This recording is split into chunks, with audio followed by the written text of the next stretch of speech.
Good afternoon प्यारे विद्यार्थियों, स्वागत है अपने सत्यकेतु डिफेंस एकेडमी के लाइव सेशन में। आज फिर हम लोग जो है अपने कुछ इंपॉर्टेंट क्वेश्चंस लेके आए हैं और उन क्वेश्चनों को हम लोग जो है वो सॉल्व करवाने जा रहे हैं। ठीक है, तो आपको स्क्रीन बोर्ड पर ये क्वेश्चन दिख रहे हैं, उन क्वेश्चनों के आपको जो है आंसर भी देने हैं।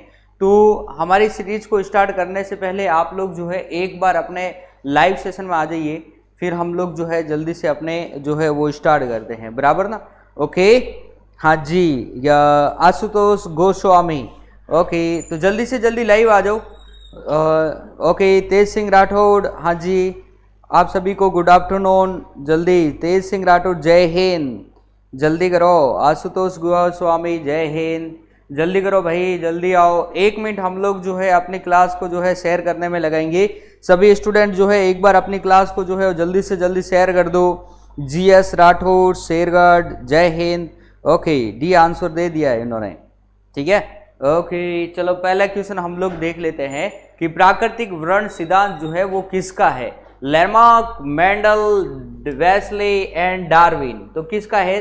तो जल्दी से मुझे जो है कमेंट बॉक्स में आंसर दो सभी। आशुतोष गोस्वामी, तेज सिंह, ओके, एंड अभिषेक बंधन, तो Gulab Singh, very good morning, good evening. तो जल्दी से आंसर दो भाई, इसका आंसर दो, ठीक है।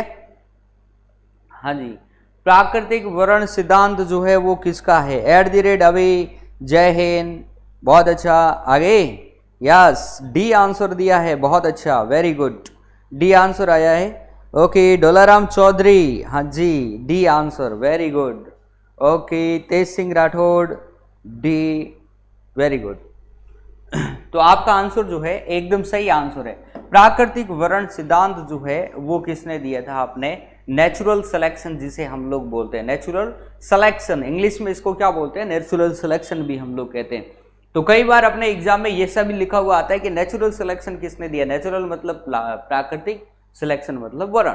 आई बात समझ? नेचुरल सिलेक्शन थ्योरी भी किसने दी थी? तो ये एक ही चीज है, डार्विन। डार्विन ने दी थी नेचुरल सिलेक्शन, यानी कि प्राकृतिक वर्ण सिद्धांत। ओके, चलो ठीक है।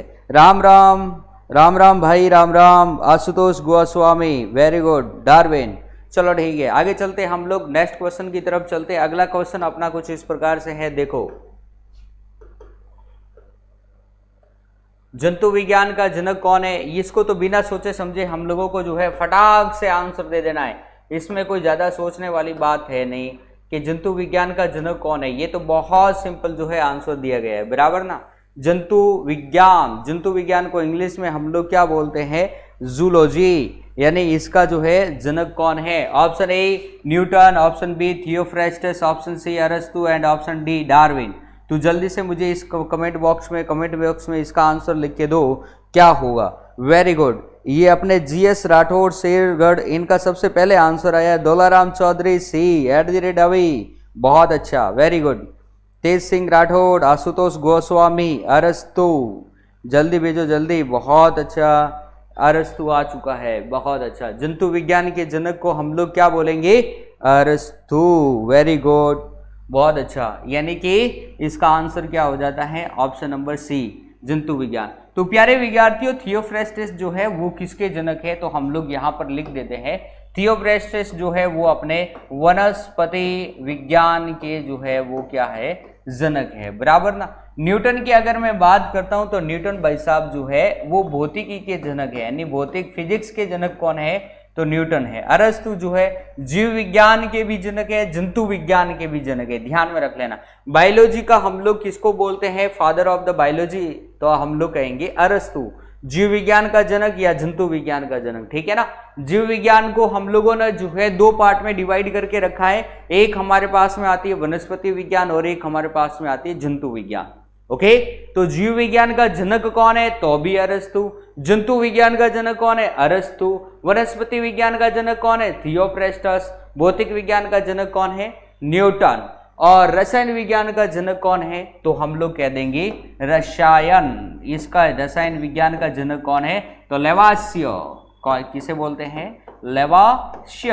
ये जो है जंतु विज्ञान का जनक, रसायन विज्ञान का जनक है, बराबर। ओके, आगे चले हम लोग नेक्स्ट क्वेश्चन की तरफ चलते हैं।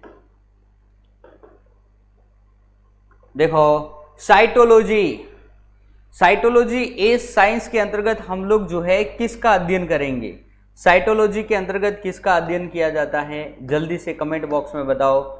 जीवाणुओं का अध्ययन, फसलों का अध्ययन, कोशिकाओं का अध्ययन या जनसंख्या का अध्ययन? जल्दी से बताओ कि क्या होगा भाई। बहुत अच्छा, ओके। दौलाराम चौधरी, हाँ जी। केमिस्ट्री का रसायन, ओके। लेवासिया, ओके। शिवम कुमार, लेवासियर, हाँ जी लेवासियर, ओके। तो जल्दी से अपने इसका जो साइटोलॉजी का जनक हम साइटोलॉजी की जो ये विज्ञान है, ब्रांच है, इसके अंतर्गत हम लोग जो है किसका अध्ययन करते हैं? तो जल्दी से मुझे भेजो, जल्दी से भेजो भाई, जल्दी करो। तो साइटोलॉजी अगर मैं ये कह दूं, इसके अंतर्गत हम लोग जो है कोशिकाओं का अध्ययन करते हैं, ये चीज भी ध्यान में रखनी। यानी कि अपने अंतर्गत साइटोलॉजी कहां पर है? ये रहा साइटोलॉजी, और ये किससे संबंधित है? तो कोशिका के अध्ययन से संबंधित है। कोशिकाओं के अध्ययन को हम लोग जो है क्या कहते हैं? साइटोलॉजी कहते हैं। और सबसे लंबी कोशिका जो है वो कौन सी है? तो सबसे लंबी कोशिका अपनी है तंत्रिका कोशिका है, तंत्रिका कोशिका। ओके प्यारे विद्यार्थियों, एक चीज हम लोग आगे चलते हैं। अगर मैं कहूं कि बड़ी कोशिका किसकी है, तो बड़ी कोशिका जो होती है वो शत्रुमुर्ग के अंडे की होती है, बराबर। ओके, तो और सबसे छोटी कोशिका की अगर मैं बात करता हूं तो वो किसकी होती है? तो वो है माइकोप्लाज्मा की है, माइकोप्लाज्मा। ये चीज जो है वो ध्यान में रखनी है, बराबर। ओके, तो आगे चले हम लोग नेक्स्ट क्वेश्चन की तरफ चलते हैं। इन सारी बातों का आप लोगों को जो है वो ध्यान में रखना है, बराबर। ओके चलो ठीक है, नेक्स्ट चलते हैं। कोशिका की आत्मघाती की थैली जो है वो किसको कहा जाता है? बहुत अच्छा क्वेश्चन है कि कोशिका के आत्मघाती की थैली हम लोग जो है किसे कहेंगे? लाइसोजाइम, राइबोसोम, हरित लवक या कोई नहीं? तो जल्दी से बताओ क्या कहेंगे हम लोग, बोलो। ओके वेरी गुड, जय हिंद। न्यूरॉन क्या होता है? अरे न्यूरॉन नहीं, आई बात समझ। @ अभी क्या आंसर दे रहा है? ओके, राठौड़ का सबसे पहले ए आंसर आया है। तेज सिंह राठौड़ ए आंसर दे रहे। @ अभी सुजीत कुमार बी आंसर। साहिल वर्मा ए, भाटी राजा ए, GS राठौड़ शेरगढ़ ए, @ अभी। Okay, lysosome Shivam Kumar. Sir आज केवल बायोलॉजी होगा क्या? क्यों बायोलॉजी? क्या अभी अच्छा बायोलॉजी के क्वेश्चन? नहीं, अभी तो ये दूसरा तीसरा क्वेश्चन आया है बायोलॉजी, अभी सारे क्वेश्चन होंगे। फिजिक्स, केमिस्ट्री सारे क्वेश्चन आएंगे, 5-5 क्वेश्चन सभी के हैं, बराबर ना। 15 क्वेश्चन का अपना एक सेट बना हुआ है। आशुतोष गोस्वामी, लाइसोसोम, बहुत अच्छा। चलो ठीक है, तो कोशिका की आत्मघाती की थैली हम लोग जो है वो किसको बोलते हैं? लाइसोसोम को बोलते हैं। लाइसोजाइम नहीं होता है, लाइसोसोम होता है। आई बात समझ में? लाइसोसोम, लाइसोजाइम तो अपना जो है वो क्या होता है? एंजाइम होता है, जो कि आंसुओं में भी पाया जाता है और अपने जीभ की, अपने लार के द्वारा जो बहिस्रावी ग्रंथि होती है उसके द्वारा 2 प्रकार के एंजाइम होता है, एक होता है टाइलिन और एक होता है लाइसोजाइम, बराबर ना। तो यहाँ पर थोड़ी सी मिस्टेक हो गई है, जाइम की जगह जो है वो सॉम लिखा हुआ है, बराबर ना। ओके चलो ठीक है, आगे चलते हैं, नेक्स्ट क्वेश्चन की तरफ चलेंगे। और अपना जो है इस प्रकार से है, थायरोक्सिन हार्मोन के संश्लेषण के लिए आवश्यक तत्व है। थायरोक्सिन ओके, जल्दी से प्यारे विद्यार्थियों इसका आंसर दो, क्या होगा? जल्दी से मुझे कमेंट बॉक्स में इसका आंसर दो, क्या होगा? थायरोक्सिन हार्मोन के संश्लेषण के लिए आवश्यक तत्व कौन सा है? जल्दी से बताओ। ओके, और प्यारे विद्यार्थियों अगर आप लोग देख रहे हो तो प्लीज वीडियो को पहले लाइक कर दो, जल्दी से लाइक करो, पहले लाइक करो। मैं देख रहा हूं कौन कौन लाइक कर रहे हैं, जो देख रहे हैं ना वो सभी अपने लाइक करोगे, सभी दिख रहे हैं मेरे को। ओके हाँ जी, अरे भाटी राजा फटाफट पहले है ना, फिर बाद में टाइप करना, पहले लाइक कर। हाँ अच्छा लगे तो ही लाइक करना है रे, जबरदस्ती नहीं करना है, ठीक है। साहिल वर्मा भी, ओके। आशुतोष गोस्वामी आयोडीन, बहुत अच्छा। तो आप सभी का आंसर एकदम सही आया है, बी आंसर आया है। तो प्यारे विद्यार्थियों थायरोक्सिन हार्मोन के संश्लेषण के लिए कौन सा आवश्यक तत्व है? तो आयोडीन। ओके आपको पता है कि आयोडीन की कमी के कारण हम लोगों को जो है वो गेंगा या फिर गलगंड रोग भी हो जाता है। गेंगा रोग, ओके, गेंगा या गलगंड रोग, गलघन। ओके प्यारे विद्यार्थियों, इसके इलाज के लिए हम लोग जो है रेडियोधर्मी समस्थानिकों का उपयोग करते हैं। रेडियोधर्मी समस्थानिक आपने ध्यान में रखना कि गेंगा रोग या गलगंड रोग जैसे कि कैंसर होता है, गेंगा है, इनके इलाज के लिए जो है वो सामान्यतः किसका उपयोग किया जाता है, तो रेडियोधर्मी समस्थानिक का उपयोग किया जाता है। और आयोडीन के लिए रेडियोधर्मी जैसे कि आयोडीन 131 का उपयोग करते हैं। आयोडीन 131 ये किसके इलाज में होता है, तो गेंगा या गलगंड। ओके आयोडीन जो होती है वो सबसे अधिक मात्रा आयोडीन की जो होती है अपने समुद्र में पाई जाने वाली एक लेमिनेरिया नामक घास होती है, उसके अंतर्गत आयोडीन की सबसे अधिक मात्रा पाई जाती है, बराबर ना। और हम लोग आयोडीन का इलाज, इस गेंगा रोग का इलाज कैसे कर सकते हैं, तो आयोडीन 131 के द्वारा कर सकते हैं। आयोडीन 131 क्या है, तो वो है रेडियोधर्मी समस्थानिक है, बराबर ना। और प्यारे विद्यार्थियों एक चीज ध्यान में रखो, जैसे कि कैंसर के इलाज के लिए हम लोग जो है किसका कोबाल्ट 60 का उपयोग करते हैं, बराबर ना। और कोबाल्ट 60 क्या है, एक रेडियोधर्मी समस्थानिक। ओके यानी कि रेडियोधर्मी जो समस्थानिक होते हैं उनका उपयोग हम लोग रोगों के उपचार में करते हैं। और यूरेनियम जो समस्थानिक होते हैं ना, उनका उपयोग हम लोग परमाणु भट्टियों में करते हैं। तो रेडियोधर्मी समस्थानिक और यूरेनियम समस्थानिक इन दोनों में जो है आप लोग डिफरेंट देखना। यूरेनियम समस्थानिक का उपयोग हम लोग जो है किस में करते हैं, परमाणु भट्टियों में। और रेडियोधर्मी समस्थानिक का उपयोग जो है हम लोग चिकित्सा पद्धति यानी कि उपचार में करते हैं, रोगों के उपचार में करते हैं। जैसे कि गेंगा के इलाज के लिए हम लोग आयोडीन 131 का उपयोग करते हैं, कैंसर के इलाज के लिए कोबाल्ट 60 का उपयोग करते हैं। ये दोनों क्या है, तो रेडियोधर्मी समस्थानिक है। ओके चलो ठीक है, तो प्यारे विद्यार्थियों आगे चलते हैं, नेक्स्ट क्वेश्चन की तरफ चलेंगे। ओके चलो ठीक।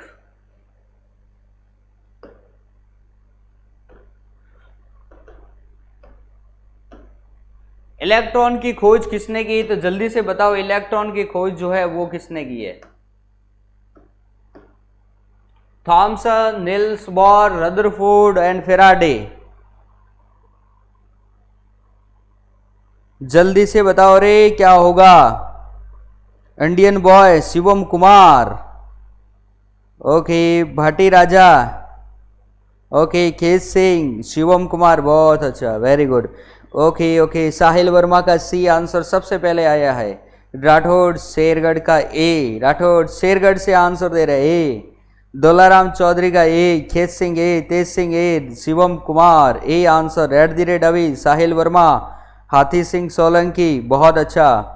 Bhati Raja, Sahil Verma, okay Thomson, J Thomson, बराबर। Okay very good. तो प्यारे विद्यार्थियों इलेक्ट्रॉन की खोज जो है वो सामान्यतः किसने की थी, जे थॉमसन ने की थी। और कब की थी, तो सामान्यतः इलेक्ट्रॉन की खोज हम लोग इसका क्रम से अलग से इसका निर्धारण आया है, 2-3 साइंटिस्ट ने अलग अलग किया है, तो हम लोग वहां पे हम लोग डिफाइन नहीं कर सकते, इसलिए इलेक्ट्रॉन की खोज किसने की, तो थॉमसन ने। रदरफोर्ड ने जो है वो किसकी खोज की थी, तो परमाणु के नाभिक की खोज की थी। परमाणु के नाभिक की खोज जो है वो किसने की थी, रदरफोर्ड ने। कब की थी, तो सन 1911 में की थी, ठीक है ना। सोने की पिन्नी वाला, आपको कुछ याद आया क्या, अरे याद आया ना, सोने की पिन्नी वाला जो प्रैक्टिकल हम लोग कर रहे थे, एक मैंने बताया था ना, सोने की पिन्नी होती है, उसके ऊपर जिंक सल्फाइड का लेपन किया रहता है, अल्फा कणों की बौछार की जाती है, बराबर ना, वही है। तो ये परमाणु का नाभिक सिद्धांत या परमाणु का जो है केंद्रिक सिद्धांत ये किसने दिया था, रदरफोर्ड ने। नाभिक की खोज किसने की थी, रदरफोर्ड ने की थी, बराबर ना। ओके और न्यूट्रॉन की खोज जो है वो, इलेक्ट्रॉन की खोज जो है वो किसने की थी, तो अपने जे थॉमसन ने की थी। ये चीज जो है वो ध्यान में रखना है। ओके विद्यार्थियों आगे चले, हम लोग नेक्स्ट क्वेश्चन की तरफ चलते हैं। अगला क्वेश्चन कुछ इस प्रकार से है, देखो।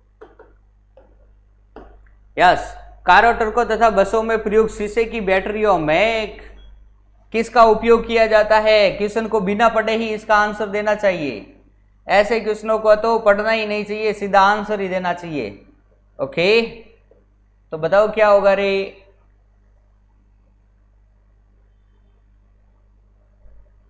क्वेश्चन थोड़ा सा बड़ा लिखा हुआ है, इसके लिए इसको थोड़ा सा हम लोग छोटा कर देते हैं, बराबर ना। ओके चलो ठीक है भाई, सबको दिख रहा होगा, ठीक है। ओके, कारों, ट्रकों तथा बसों में प्रयुक्त शीशे की बैटरियों में कौन सा अम्ल जो है प्रयुक्त होता है, तो इसके अंतर्गत ज्यादा दिमाग नहीं लगाना है। ऐसे क्वेश्चनों में हम लोगों को बिल्कुल दिमाग नहीं लगाना है, क्योंकि ऐसे क्वेश्चनों में अगर हमने दिमाग लगा दिया तो हमारे दिमाग जो है क्या हो जाएगी, क्षति हो जाएगी, फिर आगे वाले क्वेश्चनों में हम लोग दिमाग नहीं लगा पाएंगे। इसलिए ऐसे क्वेश्चन तो मैंने जो है आपको रटा के रखे हैं, बराबर ना। तो बिना सोचे समझे ही हम लोग आंसर दे सकते हैं इसका, क्या कि जैसे ये शीशे की बैटरियों में प्रयुक्त होने वाले, कारों, ट्रकों तथा बसों में प्रयुक्त होने वाले शीशे की बैटरियों में किसका उपयोग करते हैं, तो हम लोग तनु सल्फ्यूरिक अम्ल का उपयोग करते हैं, H2SO4, HCl हाइड्रोक्लोरिक अम्ल, इसको हम लोग जो है क्या बोलते हैं, पाचक अम्ल बोलते हैं। और अपने आमाशय में पेराइटल या ऑक्सेंटिक कोशिकाओं के द्वारा जो है HCl का निर्माण होता है, बराबर ना। नाइट्रिक अम्ल, ये आपको पता ही होगा, HNO3, इसका उपयोग हम लोग जो है सोने चांदी जैसी महंगी धातुओं को जो है गलाने में भी करते हैं, यानी कि अम्ल राज में करते हैं। आपको पता ही है कि अम्ल राज में हम लोग जो है HNO3 यानी कि नाइट्रिक अम्ल और HCl का उपयोग करते हैं, किसका, HCl, और ये 3:1 में होता है, बराबर ना। ओके, और इसका उपयोग महंगी धातुओं को गलाने में हम लोग करते हैं। फास्फोरिक अम्ल से संबंधित, यानी फास्फोरस से ध्यान में रखना, इस अम्ल से नहीं होता है, फास्फोरस, फास्फोरस से ध्यान में रखना, एक बात ध्यान में, फास्फोरस। प्यारे विद्यार्थियों, लाल फास्फोरस अपने एग्जाम में आता है कि लाल फास्फोरस जो होता है उसको हम लोग किस में रखते हैं, तो लाल फास्फोरस को हम लोग जो है पानी के अंतर्गत रखते हैं, ये बात ध्यान में रख लेना। कई बार गलती कर देते हैं स्टूडेंट कि इसको हम लोग जो है, क्योंकि ये आपको पता है ये ज्वलनशील होता है, इसलिए स्टूडेंट सोचते हैं कि इसको हम लोग केरोसिन में रखते हैं, बिल्कुल नहीं, केरोसिन में नहीं रखते हैं, इसको हम लोग जो है पानी में रखते हैं। फास्फोरस जो है एक प्रकार की अधातु है, बराबर ना। ओके, क्योंकि अधातुएं जो होती है वो सामान्यतया वाटर के साथ में कोई रिएक्शन नहीं करती है।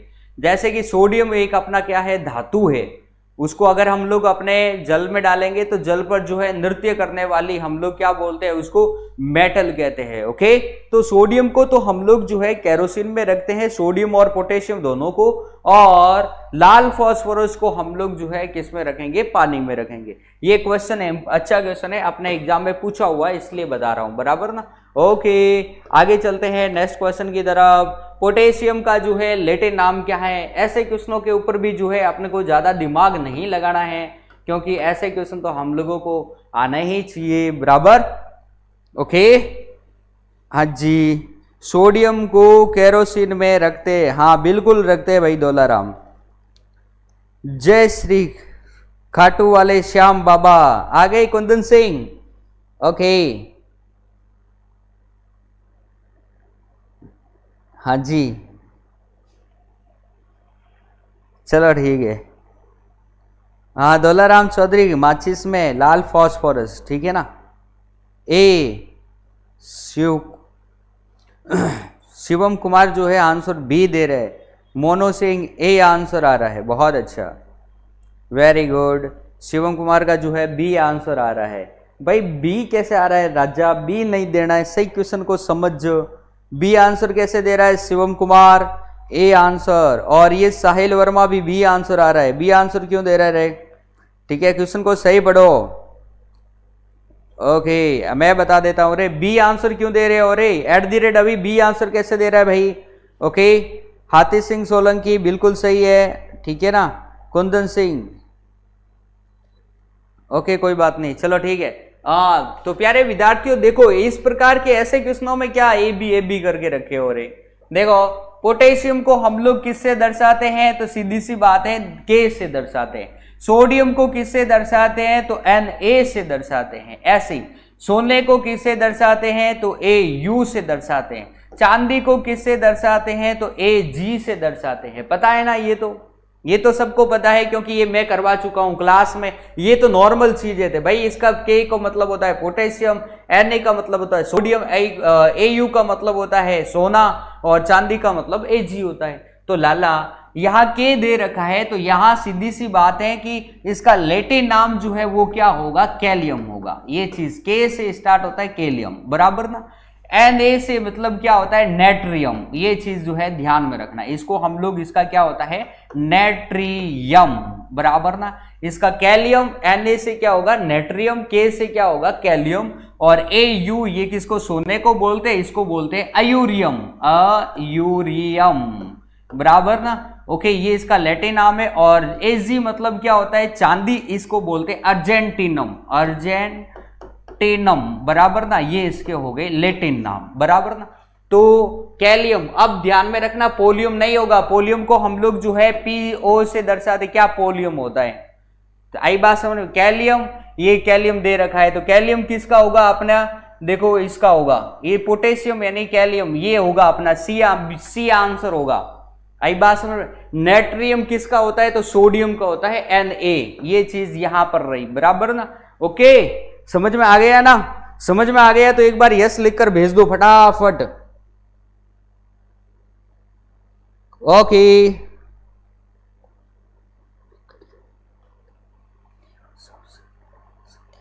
हाँ भाई, दोलाराम चौधरी, वेरी गुड, ठीक है ठीक है, हाँ जी, अरे समझ में आ गया। देख लो, अब कभी गलती नहीं होनी चाहिए। के मतलब क्या होता है, कैलियम, Na मतलब natrium, aurum and argentum. Okay, very good. तो अब भाई कभी गलती मत करिए ना, ठीक है ना, ऐड है किस नो में, चलो ठीक है। मोनो सिंह, यस, ओके, खेत सिंह, साहिल वर्मा, हाथी सिंह, ये फॉर्मूला मैं पहली बार देखा हो, तो पहली बार देखिए, सही है नहीं, हमें याद हो गया नहीं, पहली बार देखिए तो डपा यूं की करे, ठीक है ना। चलो ठीक है, आगे चलते हैं हम लोग।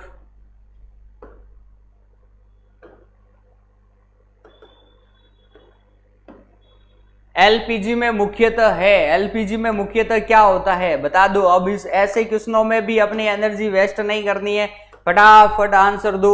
Methane, propane, butane, methane, ethane, hydrogen, methane, ethane, क्या होगा जल्दी से बताओ। LPG, liquefied petroleum gas. Okay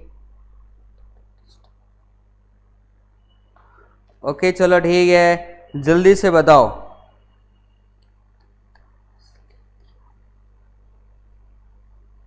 okay चलो ठीक है, बी आंसर आ रहा है, very good, B B B, यानी कि प्रोपेन और ब्यूटेन। ओके, एलपीजी में तो आपको पता ही है प्रोपेन एंड ब्यूटेन से मिलकर बना होता है। कभी कभार प्रोपेन और ब्यूटेन अलग अलग ऑप्शन में दे रखा होता है, तो अपने उस समय आंसर जो है ब्यूटेन होगा, क्योंकि इसमें ब्यूटेन जो है अपने क्या होता है, अत्यधिक मात्रा में पाया जाता है, बराबर ना। ओके, और प्यारे विद्यार्थियों, जो अपने एलपीजी होता है, एलपीजी के रिसाव का पता लगाने के लिए एलपीजी के साथ में हम लोग जो है सल्फर के यौगिक मिलाते हैं, और सल्फर का जो यौगिक होता है मिथाइल मरकैप्टेन को हम लोग जो है मिलाते हैं। ये चीज ध्यान में रखना, मरकैप्टेन ये एक प्रकार का क्या होता है, सल्फर का यौगिक, मिथाइल मरकैप्टेन, बराबर ना। ये चीज जो है वो ध्यान में रखना। ओके, आगे चले हम लोग। मेथेन और एथेन किस में होता है, तो मेथेन एथेन जो होता है वो अपने CNG, कंप्रेस नेचुरल गैस, इसके अंतर्गत जो है वो पाया जाता है, बराबर। ओके चलो ठीक है, नेक्स्ट क्वेश्चन की तरफ चलते हैं हम लोग। अगला वाला क्वेश्चन कुछ इस प्रकार से है, देखो भाई। यस, निम्नलिखित में से कठोरतम पदार्थ कौन सा है। भाई इनमें से कौन सा कठोरतम पदार्थ है, तो जल्दी से बताओ मुझे, कौन सा जो है वो कठोरतम पदार्थ है, जल्दी से बताओ।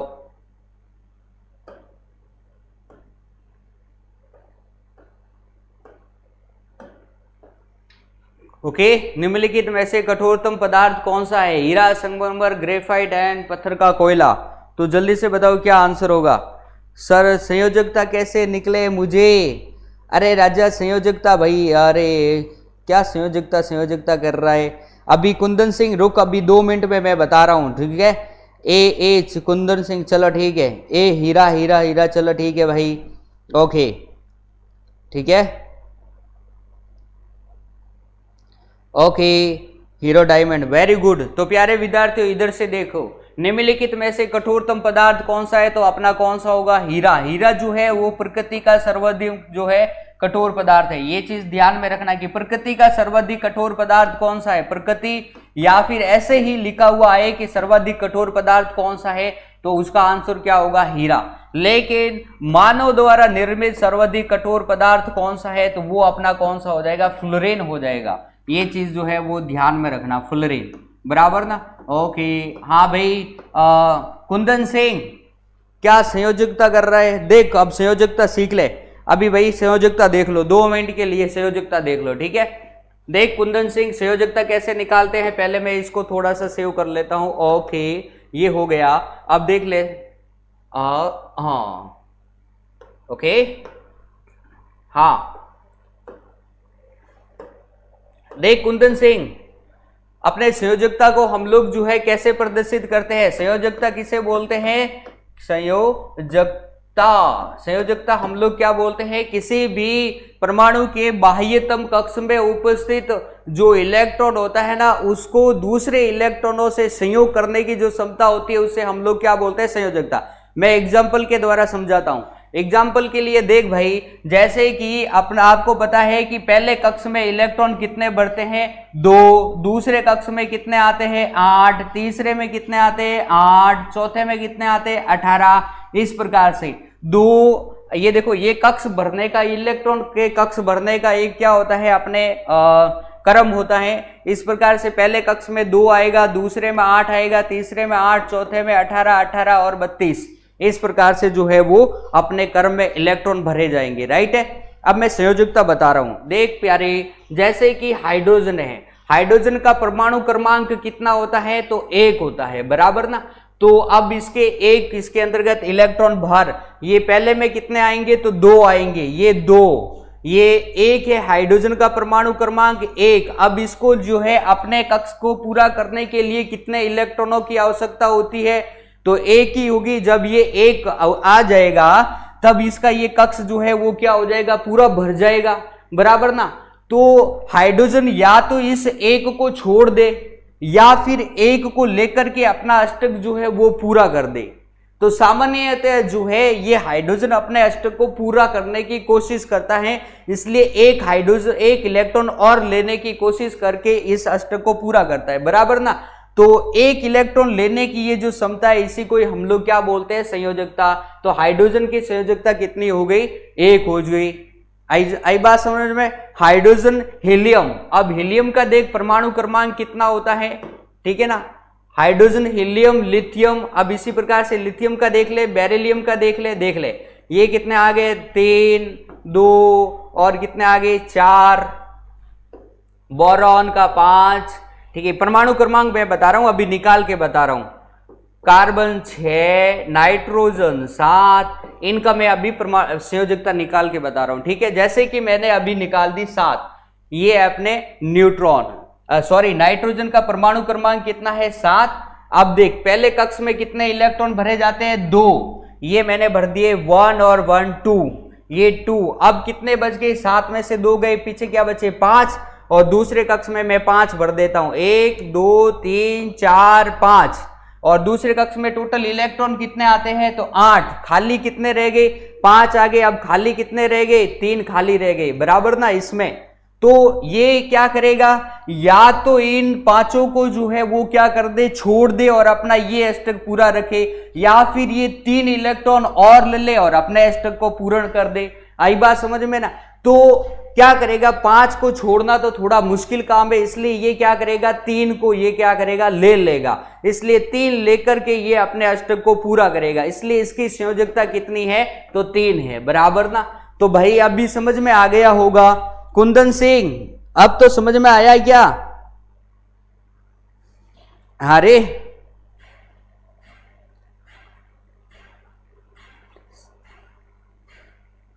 हाँ भाई, सर +1 होगा या -1 होगा। राजा जब हम लोग जो है एक किसी से लेंगे तब वो प्लस का गिना जाएगा, जब हम लोग खो देंगे तब माइनस का करेंगे, ठीक है ना। इस समय ले रहे हैं इसलिए +1 होगा, बराबर। ओके चल ठीक है, समझ में आ गया। कुंदन सिंह, शिवम कुमार, चलो ठीक है, ओके। इसी प्रकार से ले देख लो भाई, ये कितने है, कार्बन का कितना हो गया, 6, अब 6 में देख ले भाई कितना है, तो 2 इलेक्ट्रॉन पहले कक्ष में भर गए, पीछे कितने रह गए 4। अब 4 यहां पर भर दिया, पीछे दूसरे वाले में जो है टोटली 8 आते थे, लेकिन इसमें जो है वो 4 ही आए, खाली कितना रह गया, तो 4 का खाली रह गया। तो वो क्या करता है, या तो 4 को छोड़ दे या फिर वो 4 को ले ले, तो ज्यादा बेटर रहेगा लेना, इसलिए इसकी संयोजकता कितनी हो जाती है 4। आई बात समझ में ना? ओके चलो ठीक है, ओके क्लियर सर, चल ठीक है कुंदन सिंह, बस इतना ही तो काम था, और क्या था यार, इसमें कहाँ डाउट था। ओके, और भी डाउट हो तो मुझे जो है तू क्वेश्चन भेज देना, मैं तुझे क्वेश्चन यहां पे सॉल्व करवा के दे दूंगा, बराबर ना? ओके प्यारे विद्यार्थियों,